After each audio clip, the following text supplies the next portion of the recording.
Brother, your name and your profession. Yeah. Good evening, Mr. Zakir Naik. My name is Karan,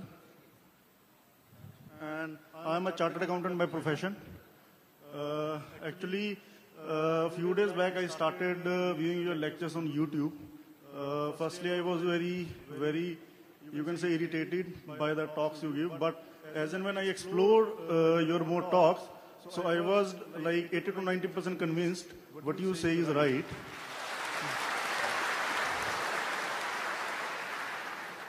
And now I have a specific question on where Islam allows more than one marriage for a male. The reason which I found given by you is the number of females in the world is more than the males. So this is one of the reasons you gave. And I don't know whether it comes out of your logic or the logic of some other scholars or the logic given by the Quran. So I just want to clarify from where this logic has come. Brother, mashallah, he has been seeing my lectures since a few months. Initially was irritated, then he realized that 80-90% is right. I'm here to convince the balance 10-20%, inshallah, brother. Thanks a lot. He asked the question that when I said in my answer that why does Islam allow a man to have more than one wife, one of the reasons I rightly said is that the female population is more than the male population. He's asking me, is it my logic or is it the logic of the Quran? The Quran doesn't mention the reason. The Quran is the telegraphic message. Sometimes it mentions the reason, sometimes it doesn't mention. For example, alcohol, it says, in it is more loss, less profit. The details are not given. In the Quran, about marrying more than one wife, it's not mentioned because the female population more. It is my research, and from my research, I have analyzed that. But when you go on the net today, what you get the statistics today is not correct. For example, many statistics that you get in these ratio on the net is not correct. For example, it says that the population of Qatar, the men are 3 times more than female. I was shocked, how is it possible? Then I came to know it is not the Qatari, many people, because the Qataris are so less, hardly about 150,000. There are many people from outside coming to work, and when most of the workers are male. So it is not the Qatar population, it is the Qatar mixed with expatriates. So everything what you find in the net may sometimes shock you, it is not correct. So when you do better research, you come to know. So as far as today's thing is concerned, there are more females in the world than the male. That's the reason, one of the reasons why polygamy is allowed, and there are other reasons given in my answer. Is there any question on that? No, thanks, not on that. So you only want to know, is it my reasoning or is it the Quran's reasoning? Yeah, just that. No, Quran says that, as you heard my talk, that one of the reasons is because the population of the female is more and the male population is less. And if every man marries one woman, then there will be many women who will not get husbands. So the only option for them is either they marry a man who already has a wife or become public property. You may say public property, it is a very harsh verse. It is the best verse I can think of. Like in USA alone, there are more than 4 million females more than male. In Russia alone, there are 10.3 million females more than male. If every man in Russia or in America marries a woman, yet there will be 10.3 million in Russia and more than 4 million in USA who won't find husbands. So the only option remaining for them is that they either marry a man who already has a wife or become public property. But naturally, any modest woman would prefer marrying a man who already has a wife than become public property. Hope that answers the question. Okay, thanks. So now you're convinced. I would like to know from you, brother, which is the 10-20% you want more clarification on?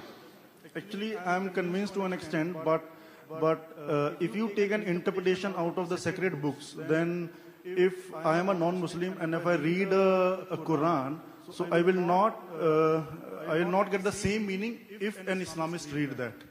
No, it's not necessary. So if we leave it to interpretation, then there may be the interpretation for other scriptures also. No, interpretation is there, but it should not contradict the meaning. You cannot interpret with the wrong meaning. Find a person who has more knowledge. It's not necessary that a Muslim can interpret better than a non-Muslim. Keith Moore was a non-Muslim. Keith Moore, he's a non-Muslim. He interpreted the Quran better than the Muslims. What the Quran says in Surah Nahl chapter 16 verse 43 and Surah Anbiya chapter 21 verse number 7, فَاسْأَلُوا أَهْلِ الذِّكْرِ إِن كُنتُمْ لَا تَعْلَمُونَ. Ask the person who is an expert. So in embryology, he was an expert, a non-Muslim. His interpretation of embryology is far better than the Muslim because he's an expert. So to interpret the Quran, you have to go to the expert in that field. If the Quran speaks about fiqh, about lugha, then go to an Arabic expert. If the Quran speaks about science, go to a scientist. So in this example I gave in my talk, the non-Muslim scientists, they interpreted the Quran better. The same way if you read the Quran, it's not necessary you don't understand. You may understand better than a Muslim. But I want to know that which 10-20% are not convinced about. So I will convince you on that also. So that again, I'll come to your next session and inshallah, I will be convinced 100%. Okay, very next. See, we don't know when next session will be there. See, what happens actually, we say inshallah, you're saying inshallah, that's good. Inshallah means God willing. You don't know how long you're going to live. So my next schedule to come is in March 2014, inshallah, when they have the peace convention. The third peace convention when they have in 2014, March or April. That will be my next public lecture, inshallah. But you don't know whether I will live till that time or not. No, but we hope so. We hope so, but now if you have any queries and if you're convinced now, do you believe there's one God? I believe in one God. I believe. Do you believe Prophet Muhammad is the messenger of God? I don't 100% agree because I have not read the Quran. So what I want you to do, read the Quran. Not that you have to read the Quran to understand about Muhammad Sallallahu Alaihi Wasallam. I've even proved in my lecture from the Hindu scriptures. Have you heard my lecture on Muhammad Sallallahu Alaihi Wasallam Hindu scriptures? Yes, I do. Yeah. Yeah, good. So from there I've proved about Kalki Avatar. That in Kalki Avatar it speaks about a messenger to come, an avatar to come, whose father's name is Vishnu Yas. In Kalki Purana, chapter number 2, verse number 4, 5, 7, 9, 11, 15. It says, the father's name is Vishnu Yas. Vishnu means God, Yas means servant, servant of God. In Arabic it's Abdullah, and Abdullah was the name of the father of Muhammad Sallallahu Alaihi Wasallam. The mother's name is Sumati. Sumati means peace and serenity. In Arabic it means Amina. The name of the mother of Muhammad Sallallahu Alaihi Wasallam was Amina. It says that he will have 4 companions, the 4 Khulfa Rashidin, Hazrat Abu Bakr, Hazrat Umar, Hazrat Usman, Hazrat Ali. The 4 companions. He got this revelation in night in a cave. And we know Muhammad Sallallahu Alaihi Wasallam got the first revelation in the night in the Gara Hira. He will migrate northwards and come back. Muhammad Sallallahu Alaihi Wasallam migrated northward to Medina and came back. So all these prophecies, description about the final avatar to come according to the Hindu scripture, according to Kalki Avatar, according to Vedas, Muhammad Sallallahu Alaihi Wasallam. And the name of Muhammad Sallallahu Alaihi Wasallam is mentioned more than 100 places in the Hindu scripture. If you read the Upanishads also, if you read the Puranas also, Bhavishya Purana, Parva 3, Khanda 3, Advaita 3, Shlokas number 3 to 8, it talks about Muhammad Sallallahu Alaihi Wasallam. The Bhavishya Purana, Parva 3, Khanda 3, Advaita 3, Shlokas number 8 to 27, it speaks of Muhammad Sallallahu Alaihi Wasallam.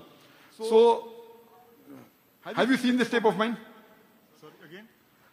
Have you heard my lecture on Muhammad Sallallahu Alaihi Wasallam, prophecy of Muhammad Sallallahu Alaihi Wasallam in the Hindu scripture? Have you heard that? I have heard that. I have like. So do you have any objection in that?